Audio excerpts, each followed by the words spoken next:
फौरी तौर पर हम स्विच करते हैं मामलात को क्रिकेट की तरफ, क्योंकि वहां भी नाजुक और बारीक ही दौर गुजर रहा है। क्योंकि कल हमने यहाँ पर जब बात की थी, बासित भाई हमारे साथ हैं, कामी हमारे साथ हैं और शाहिद हाशमी हमारे साथ हैं फौरी तौर पर, क्योंकि टाइम अब कम है तो जरा क्विकली, आप भी साउथ अफ्रीका के साथ थे? अब बोलिए। जी जी जी यस, ऐसा ही था। मैं न्यूजीलैंड के साथ था। अभी आप न्यूजीलैंड के साथ थे? आप थे जो टीम जीतेगी। मैं तो जीत गई न्यूजीलैंड। आप साउथ अफ्रीका के साथ थे और शायद भी आप भी साउथ अफ्रीका के साथ थे, लेकिन साउथ अफ्रीका के साथ कल हुआ क्या जरा मुख्तसरन और क्विकली हम एक रिपोर्ट के जरिए इसका आता करते हैं। जल्दी से रिपोर्ट देखिए, वापस आइए, फिर हम डिस्कशन को आगे लेके चलते हैं। नाकाबिले शिकस्त जनूबी अफ्रीका को इबरतनाक शिकस्त, न्यूजीलैंड ने तबाही मचाते हुए फाइनल में एंट्री दे दी। कोलकाता में T20 वर्ल्ड कप का पहला सेमीफाइनल, कीवीज ने प्रोटियास को मैदान में उतारा। दूसरे ओवर में 2 बड़ी विकेटें, 77 रन तक आधी टीम पवेलियन भेज दी। छठी विकेट पर यानसन और स्टब्स 73 रन की शराकत से अपनी टीम का सहारा बने। स्टब्स ने 29, यानसन ने 55 रन बनाए। टोटल 8 विकेट पर 169 तक पहुंचा। के ताकुब में टिम साइफर्ट को दूसरे ओवर में चांस मिला, फिर दोनों ओपनरों ने पीछे न देखा, पावर प्ले में ही 84 रन ठोक कर मैच यकतरफा कर दिया। कीवीज की वाहिद विकेट 117 पर गिरी। फिन एलन ने किसी को न बख्शा, 33 गेंदों पर वर्ल्ड कप तारीख की तेज तरीन सेंचुरी बनाकर 170 रन का हदफ हंसते खेलते पार लगा दिया।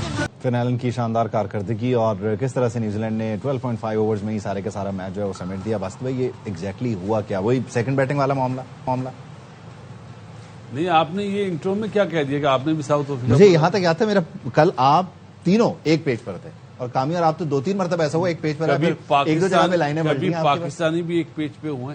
नहीं, आप दोनों थे ना, मतलब आप इस महदूद पैराए में देखते हैं। हम लोग एक पेज पे नहीं होते। फिर एक चीज तो पहले सोच लें, आप इस वक्त आप न्यूज नहीं पढ़ रहे, स्पोर्ट्स का शो कर रहे हैं, उस हिसाब से चलें आप। देखिए, इससे पहले कि फिर कुछ आ जाए और हमें जाना पड़े, न्यूज देखें, न्यूज से मामला खराब ना करें। तो एक ब्रेक शामिल करते हैं और ब्रेक के बाद अगर फिर दोबारा कोई नहीं आया तो फिर हम अपने डिस्कशन को आगे बढ़ाएंगे।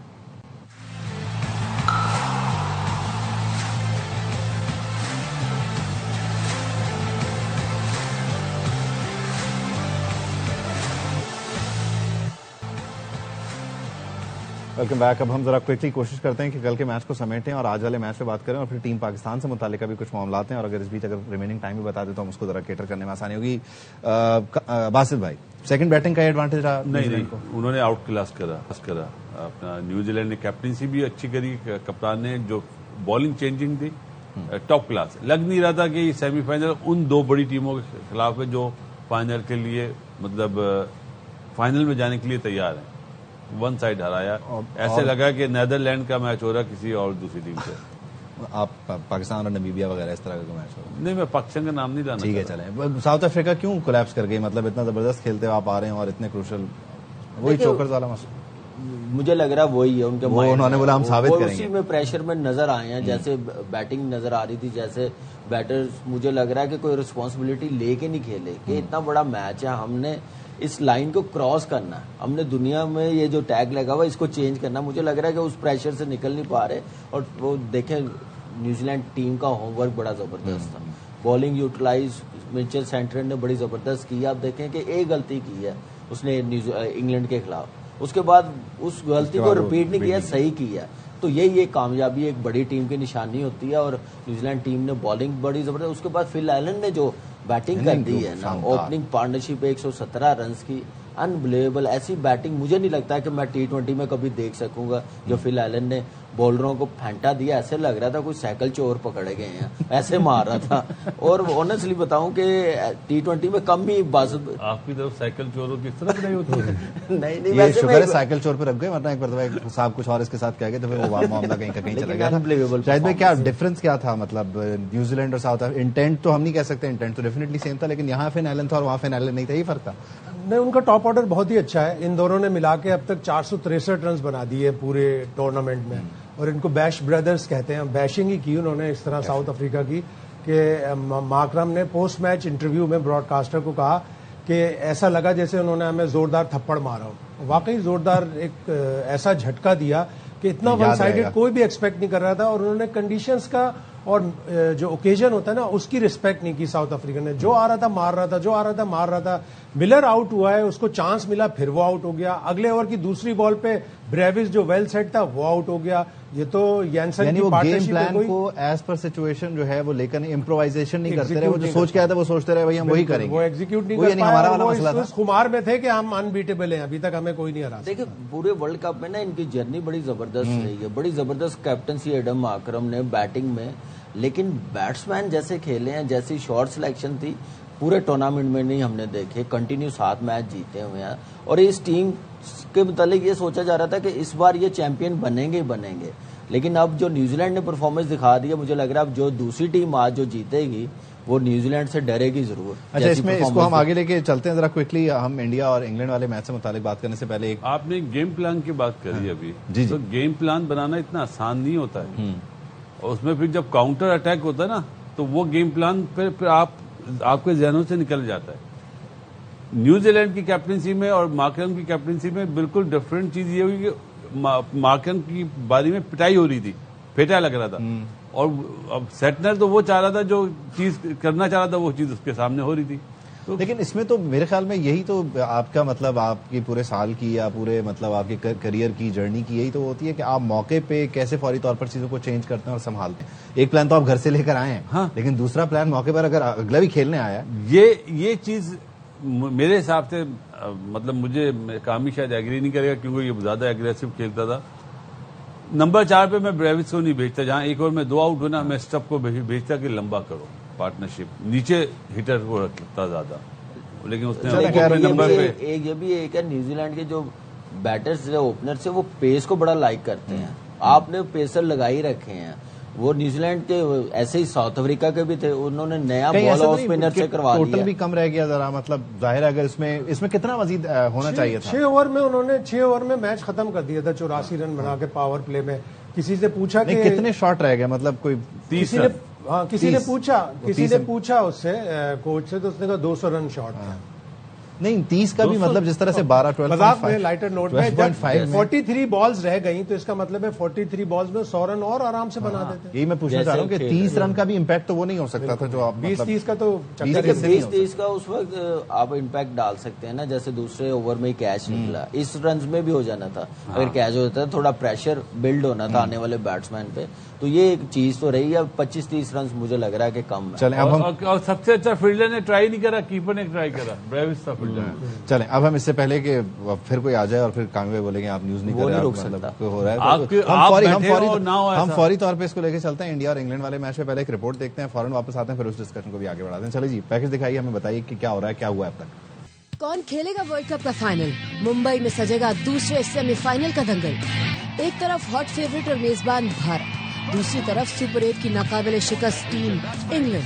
पिछले 2 T20 वर्ल्ड कप के सेमीफाइनल भी इन्हीं 2 टीमों के दरमियान हुए।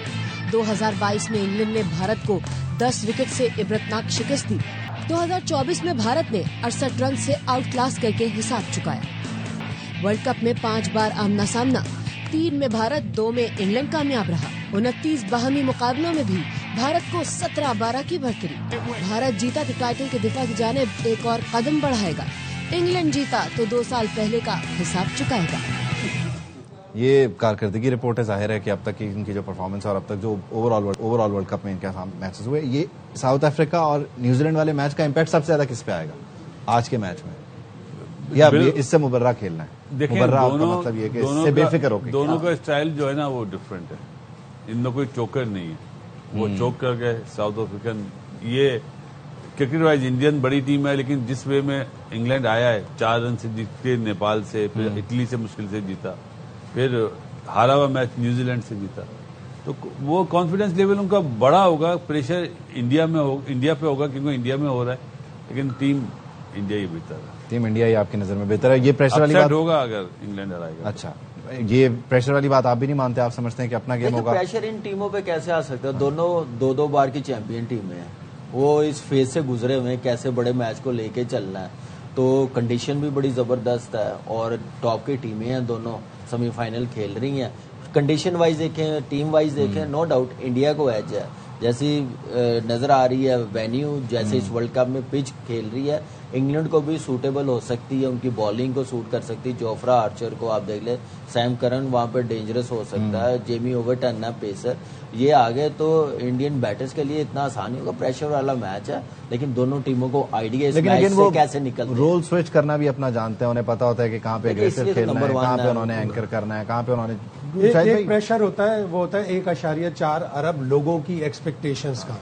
वो अगर जैसे कहते हैं, हाँ, और वो उनके मुंह एकदम से बन जाते हैं, पूरा क्राउड साइलेंट हो जाता है अगर इंडिया की विकेट गिर जाती है या सामने वाले ने छक्का मार दिया, वो इतना अप्रिशिएट नहीं करते। और फिर पिच को लेके ना इंडिया वाले ज्यादातर नेगेटिव हो जाते हैं। हालांकि उनकी टीम इतनी अच्छी है, उनके पास बॉलिंग बैटिंग हर चीज बेहतरीन है, लेकिन अगर आप पिच को लेके नेगेटिव हो जाए, जैसे 2023 के वर्ल्ड कप के फाइनल में इतने नेगेटिव हो गए कि ऐसी पिच बना दी जिसमें उनके अपने बैट्समैन तक नाकाम हो गए। आज की क्या रिपोर्ट है? 41 पे आज की रिपोर्ट ये कि अभी कल शाम तक तो घास थी और गौतम गंभीर क्यूरेटर के पास जाके काफी देर बातें कर रहे थे और लग रहा है ऐसे जैसे प्रेशर डाल रहे हो। हालांकि ये आईसीसी की चीज है, आईसीसी अपनी मर्जी से पिच देगी और ये वही पिच है। आईसीसी और बीसीसीआई में फर्क क्या है की तो बात है, इधर से देखें उधर से। काफी हद तक इंग्लैंड और वेस्ट इंडीज का इस पिच पे मैच हुआ था और वेस्ट इंडीज ने सेकंड बैटिंग में फिर अपने 6 विकेटें स्पिनर्स के जरिए ली थी। तो सेकंड बैटिंग और 7 मैच जो हुए, 4 पहले बैटिंग करने वाली ने जीते हैं, 3 सेकंड बैटिंग। तो हमें ऐसा कोई स्टैट नहीं है जो हम आपको बता सकेंगे पहले बैटिंग प्रेफरेबल होगी या सेकंड बैटिंग प्रेफरेबल। सही है, यानी वासिद भाई अभी आप कैप्टनसी बहुत ज्यादा मैटर करेगी। ठीक है, ये सेकंड बैटिंग और फर्स्ट बैटिंग वाला कोई मतलब इस वक्त हम कैलकुलेशन नहीं कर रहे। आप बोलते ना हम नहीं, आप प्लीज आप ब्रेक में जाएंगे, मैं कर लूंगा। अच्छा, ब्रेक में करेंगे। चले आपके कहने पे ब्रेक लेते हैं, ब्रेक के बाद आते हैं तो फिर पता करते हैं कि पहला है बाद में बैटिंग का फायदा है। ब्रेक के बाद वापस आइए।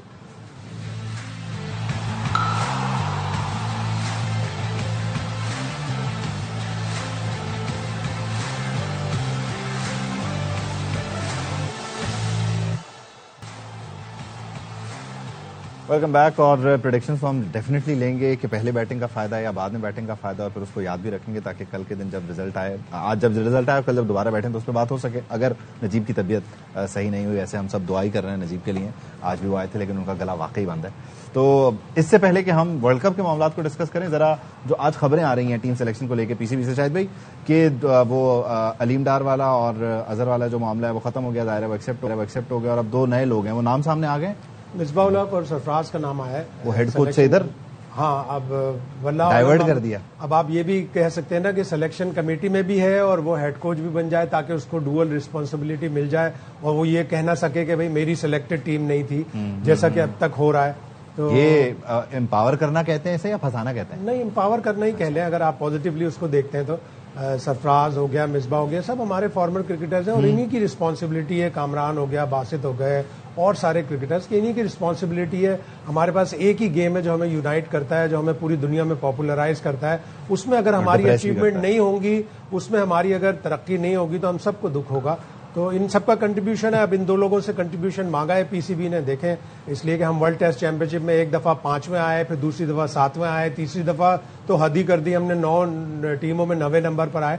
तो हमें इसको इम्प्रूव करना है। अब ये खासतौर पे मसला ये नहीं है कि ये कौन कितना जो है वो आप कह लीजिए कि कितना केपेबल है, वो जो 3-4 लोग जब बैठेंगे वो आपस में उनकी बन जाएगी, या वहां पे आपको लगता है कि वो एक जरा रस्साकशी वाला मामला चलेगा, वो खिंचाव तनाव वाला मामला होगा? मुश्किल तो नहीं होगी सादा अल्फाज में? 1 मैन शो जो था ना आकिब जावेद, अब वो नहीं होगा।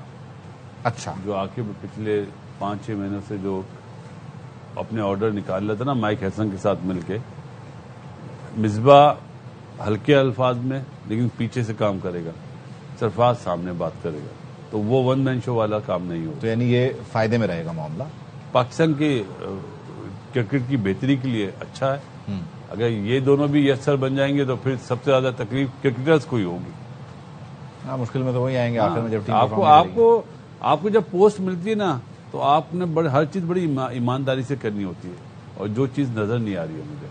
तो ये बुनियादी तौर पर वर्किंग रिलेशन डेफिनेटली अगर अच्छा होगा, या अगर वो 1 मैन शो नहीं होगा तो ये तो फायदा है टीम का, मतलब बिल्कुल अच्छा हो जाएगा। और चारों, और ये अगर ये वाली बात जो है जो शाहिद भाई कर रहे हैं कि वही आप सिलेक्शन कमेटी में भी हेड कोच भी हैं, तो आप हर तरह से जवाब देना, मतलब अजय पहले भी ऐसा एक्सपेरिमेंट हुआ था और मेरे ख्याल, हाँ जी मिसबाह था, तो एक बार और कर लेंगे कोई फर्क नहीं पड़ जाएगा मेरी नजर में। अच्छा, बस ये है कि अपना प्रोसेस बेहतर करें, परफॉर्मेंस बेस्ड सिलेक्शन करें, अपने लाइकिंग डिसलाइकिंग पे टीमें ना बनाए, ना उन लड़कों को प्रमोट करें जो डिजर्विंग है उनकी, और डोमेस्टिक के प्लेयर हों या अपने किसी चाहने वाला या आपको पसंद नहीं है उनके मतलब बैड रेपुटेशन बना के आगे मीटिंग में ना बैठे, एक पाकिस्तान को सामने रखते हुए बैठेंगे तो चीजें सारी बेहतर होती तो जाएगी। डिसाइड करने वालों को भी तो मतलब सोचना चाहिए ना, मतलब उनकी अकल पे पर्दे पड़े होते हैं, उन्हें नजर नहीं आ रही थी परफॉर्मेंस के अच्छा यार ये वो, या वो बंद कमरे की किसी मीटिंग में लाकर कोई मीटिंग मिनट्स देते और बोले कि सर ये फलाना बंदा जो है ये कर रहा देखिए है। अब 3 दफा हो गया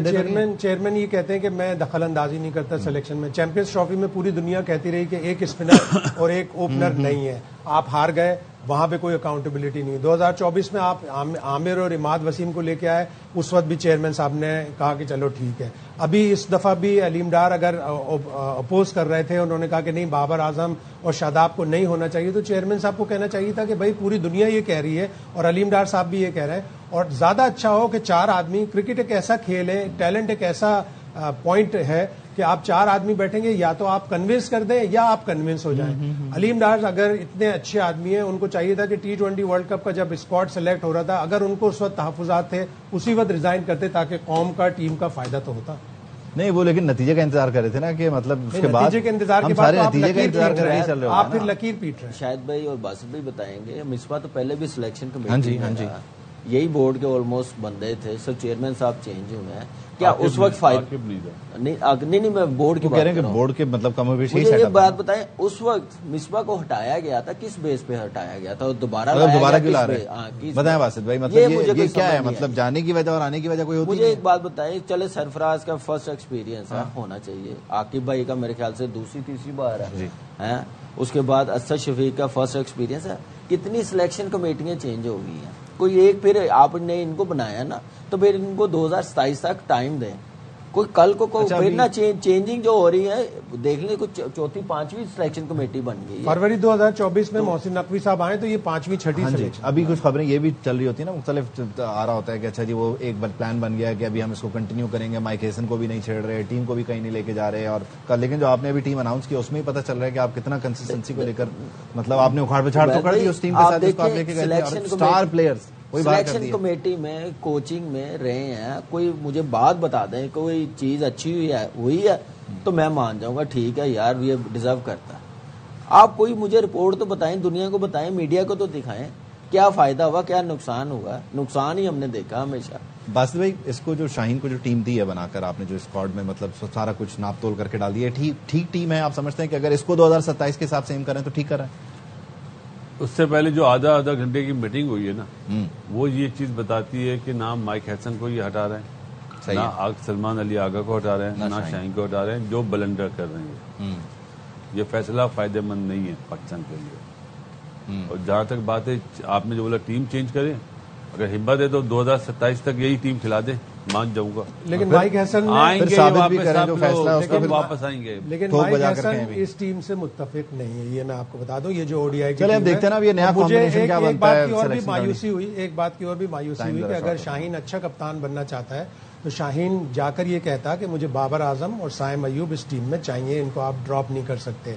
लेकिन अगर उसने ये टीम एक्सेप्ट की है तो उसको फिर बांग्लादेश में जो रिजल्ट आएगा वो भी एक्सेप्ट, वो उसको ऑन करना पड़ेगा। अब क्विकली पहली बैटिंग वाला आज के मैच पे आ रहा है ना दोबारा, पहली बैटिंग या दूसरी बैटिंग वाला हिसाब क्या निकला?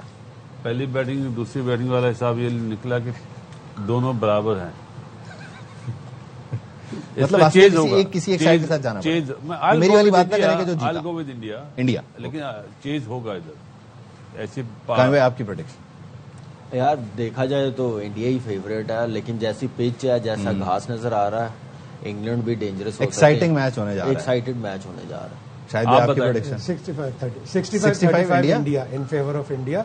लेकिन इंग्लैंड बड़ी मैवरिक और बड़ी नई नई चीजें करता है, उसका कोच बेसबॉल मैकलम और ब्रूक। तो अगर उन्होंने कोई आउट ऑफ द बॉक्स चीज की तो वो 1.4 बिलियन लोगों को खामोश भी कर हाँ, वो बिल्कुल सन्नाटा खामोशी हो जाएगा। मतलब की प्लेयर्स भी आप बताना चाहेंगे? मुझको ना, वो मैं जाते जाते बता दूंगा मेरी टीम कौन सी है।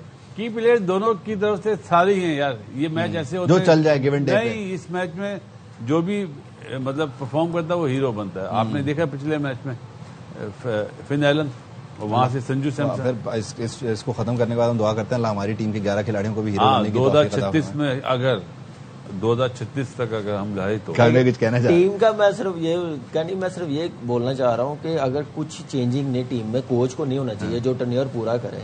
लेकिन T20 का जो स्पेशलिस्ट है उसको तो खिलाएं। हाँ, आप जबरदस्ती right man for the T20 right job को की लेकर आए कोशिश और ये मुझे कहा जा रहा है कि टाइम पूरा हो गया। आप सबकी जो इंडिया की प्रेडिक्शन है वो होगी। जो असल में आप मैच सियासी प्रोग्राम करते हैं ना, आजकल जो सियासतदान मैच भी जीत गया इंशाल्लाह। बच्चों की जो सिलेक्शन हुई उस पर ट्वीट कर रहे हैं। सियासतदानों को मैसेज दें अपने काम से। जो मैच जीत गया इंशाल्लाह उस टीम के साथ आपको मैं खड़ा मिलूंगा। हम आपसे इजाजत देते हैं।